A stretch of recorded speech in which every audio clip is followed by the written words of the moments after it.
எல்லாருக்கும் நமஸ்காரம். என் பேர் பிருந்தா. நான் வந்து வடுமாங்காய் போடுறேன். இதுக்கு வேணுன்ற சாமான் வந்து மஞ்சள், உப்பு, கடுகு, மிளகா வத்தல், வளக்கெண்ணெய்.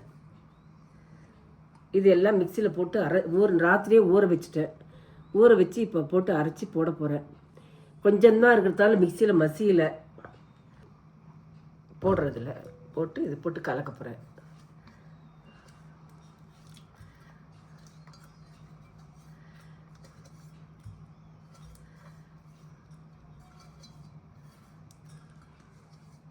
கண்ணாடி பாட்டிலில் போட்டு வைக்கிறேன் இந்த ஊறுகாயை, வடுமாங்காவை. இது ரொம்ப நாளைக்கு இருக்கும். இது வந்து நீங்கள் ஒரு மாதிரி ஆயிடுச்சுன்னா நீங்கள் தயிரில் விட்டு அரைச்சி போட்டு நீங்கள் சாப்பிட்லாம். இதை வெண்ணெய் தாளித்து கொட்டுட்டு கூட சாப்பிட்டுக்கலாம். கடுகு, ஜீரகத்தை தாளித்து கொட்டுட்டு நீங்கள் போட்டு சாப்பிட்லாம். சூப்பராக இருக்கும், நல்லா இருக்கும் இது.